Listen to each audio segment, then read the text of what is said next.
বাগেরহাটের ঐতিহাসিক ৬০ গম্বুজ মসজিদ সুলতানি আমলে নির্মিত বাংলাদেশের বৃহত্তম ও অন্যতম প্রাচীন মসজিদ হল ঐতিহাসিক ৬০ গম্বুজ মসজিদ।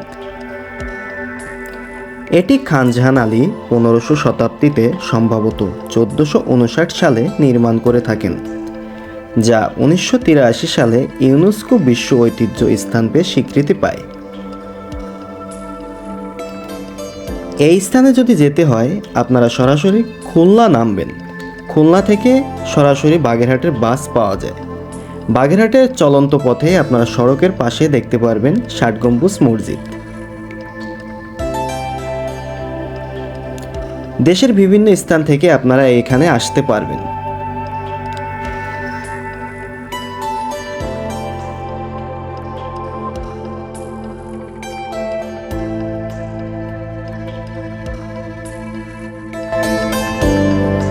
So right now welcome to my YouTube channel and Facebook page Anirban Rahul. সবাই কেমন আছেন? আশা করি নিশ্চয়ই অনেক ভালো আছেন। তো আজকে আমি আছি বাগেরহাট জেলার ৬০ গম্বুজ মসজিদে, যা কিনা খান জাহান আলী তৈরি করে গেছিলেন আজ থেকে ১০০০ বছর আগে। তা বাগেরহাট এটা কিন্তু শুধুমাত্র একটি জেলা নয়, অনেক ঐতিহ্য কিন্তু এই বাগেরহাটে আছে। তার ভিতরে একটি ঐতিহ্য হলো এই ৬০ গম্বুজ মসজিদ। তাহলে চলুন কথা না বাড়িয়ে দেখে নেওয়া যাক ৬০ গম্বুজ মসজিদ এবং শুনে নেওয়া যাক এর ঐতিহ্য। বাগেরহাট শহর থেকে প্রায় ৭ কিলোমিটার দূরে খুলনা বাগেরহাট মহাসড়কের পাশে সুন্দরঘোনা গ্রামে অবস্থিত। স্থানীয়ভাবে ৬০ গম্বুজ বলা হলেও ছাদের উপর ৭৭টি গম্বুজ এবং ৪ কোণায় টাওয়ারের ৪টি গম্বুজ সহ মোট ৮১টি গম্বুজ রয়েছে। মূলত ৬০টি পাথরের উপর স্তম্ভ বা খাম্বা থাকার কারণে এটি ৬০ গম্বুজ মসজিদ নামে পরিচিত হয়েছে।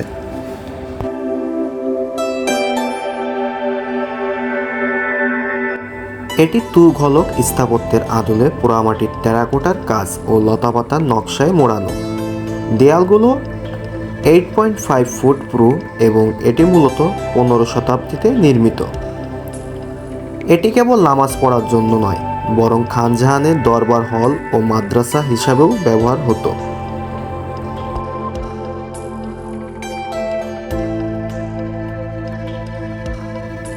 মসজিদটি বাইরের দিক দিয়ে উত্তর দক্ষিণে প্রায় ১৬০ ফুট এবং পূর্ব পশ্চিমে প্রায় ১০৪ ফুট লম্বা, আর ভিতরের দিক দিয়ে উত্তর দক্ষিণে প্রায় ১৪৩ ফুট ও পূর্ব পশ্চিমে প্রায় ৭৮ ফুট লম্বা। মসজিদের দেয়ালগুলো প্রায় ৮.৫ ফুট পুরু।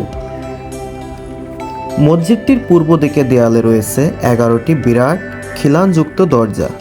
অন্য দরজাগুলো থেকে মাঝখানের দরজাটি সবচেয়ে বড়, আর উত্তর ও দক্ষিণ দিকের দেয়ালে দরজা আছে ৬০টি করে ১৪টি। মসজিদের ৪ কোণে ৪টি গোলাকার মিনার আছে। প্রতিটি মিনারের চূড়ায় রয়েছে একটি করে গোলাকার গম্বুজ। ছাদের কার্নিশের চেয়ে মিনারগুলো উচ্চতা একটু বেশি। এই ঐতিহাসিক ৬০ গম্বুজ মসজিদে ৬০টি পিলার আছে, ৮১টি গম্বুজ, ২২টি জানালা, ৪টি দরজা, 10টা মেহরাব। আনুমানিক ৬০০ বছর আগের মসজিদ রহমাতুল্লাহ আলাইহ। চুন সুরকির গাঁথনি, রডবিহীন মসজিদ, পাথরের খাম্বা। এক জামাতে ২,০০০-এর অধিক লোক নামাজ পড়তে পারে। ৫ ওয়াক্ত নামাজ হয়, জুমার নামাজ হয়। বাগেরহাট জেলার ২ ঈদের প্রধান জামাত এই মসজিদে অনুষ্ঠিত হয় এবং খান জাহান রহমাতুল্লাহ আলাইহ তুরস্ক থেকে আসছেন এই দেশে ইসলাম প্রচার করার জন্য। তিনি ইসলামের একজন সাধক ছিলেন, বাহক ছিলেন, ধর্ম প্রচারক ছিলেন, বড় মাপের আল্লাহর ওলি ছিলেন। আসসালামু আলাইকুম।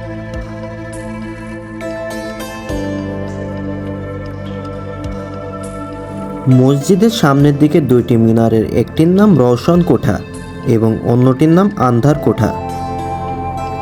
মিনারের ভিতরে রয়েছে পেঁচানো সিঁড়ি। আগে এই মিনার থেকে আজান দেবার ব্যবস্থা ছিল। মসজিদের অভ্যন্তরে মোট ৬০টি স্তম্ভ বা পিলার আছে। স্তম্ভগুলো উত্তর থেকে দক্ষিণ দিকে ৬টি সারিতে মোট 10টি করে বিস্তান্ন আছে। প্রতিটি স্তম্ভই পাথরের তৈরি, তবে 5টি স্তম্ভ ইট দিয়ে ঢেকে দেওয়া হয়েছে। স্তম্ভগুলোর চারপাশের ছাদের উপর তৈরি করা হয়েছে গম্বুজ। ষাট গম্বুজ মসজিদে 11টি সারিতে সর্বমোট 77টি গম্বুজ রয়েছে, আর মিনারের উপর 4টি গম্বুজ সহ মোট গম্বুজের সংখ্যা 81টি। মসজিদের মিনারের মধ্যবর্তী সারিতে 60টি গম্বুজ ছাড়া বাকি 78টি গম্বুজই অর্ধগোলাকার। এখানে আসলে আপনারা 11টা থেকে দোকান খোলা পাবেন। এটা হচ্ছে আপনাদের শাপলা দিঘি। শাপলা দিঘির পাশেই ঘোড়া দিঘি। এই ঘোড়া দিঘির পাশে দেখবেন যে অনেকগুলো দোকান আছে। এখানে আসলে আপনারা ডাব, বিভিন্ন সরঞ্জাম, যেমন বাবুই পাখির বাসা টাসা দিয়ে অনেক কিছু সরঞ্জাম এখান থেকে কিনতে পারবেন। এখানে অনেক কিছুই আছে মোটামুটি।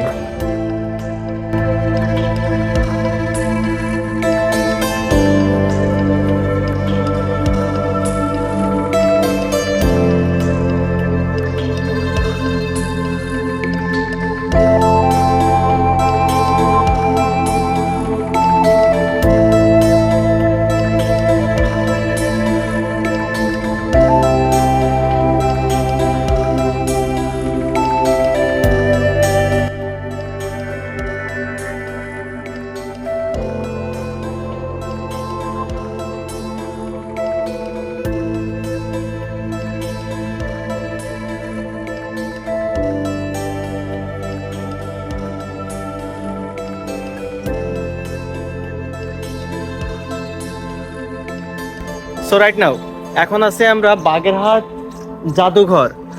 এখানে ঐতিহ্যের অনেক কিছু প্রত্নতাত্ত্বিক নিদর্শন আছে।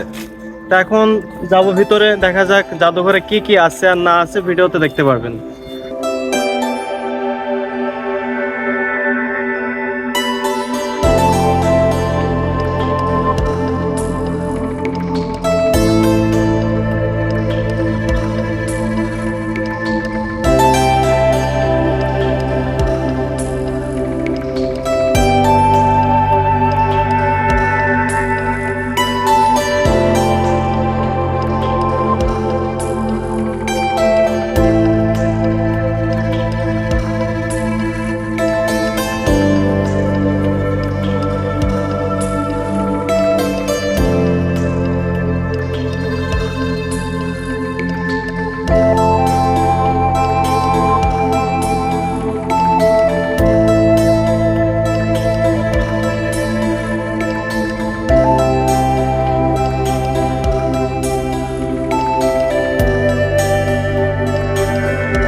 বাগেরহাটের ঐতিহাসিক ৬০ গম্বুজ মসজিদের পূর্ব দিকে অবস্থিত বিশাল দিঘিটি ঘোড়া দিঘি নামে পরিচিত।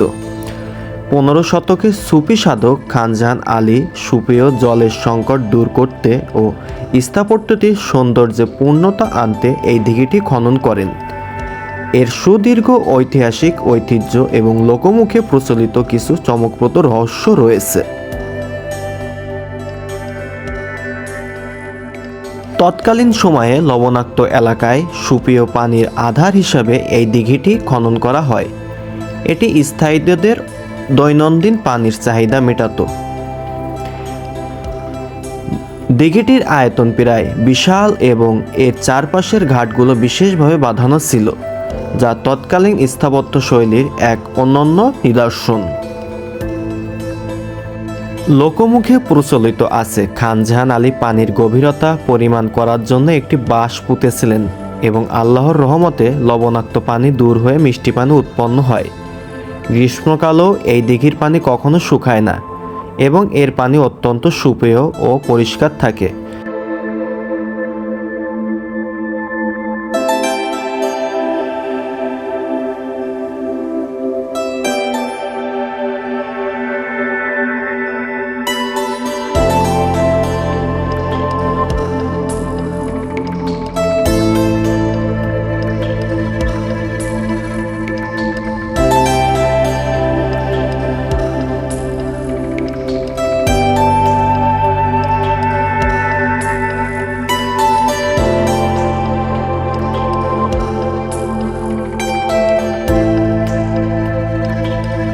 সো রাইট নাও আজকের ভিডিও এই পর্যন্তই। ভিডিওটি কেমন লাগলো? যদি ভালো লাগে অবশ্যই কিন্তু সাবস্ক্রাইব করতে ভুলবেন না। আর দেখা হবে নতুন কোনো ভিডিওতে নতুন কোনো স্থানে। তা সবাই ঘুরে কেমন লাগলো আজকে? আপনারাও চাইলে এখানে আসতে পারেন, বাগেরহাট ৬০ গম্বুজ মসজিদ। তাহলে আবার দেখা হবে। এই পর্যন্ত সবাই ভালো থাকবেন। টাটা।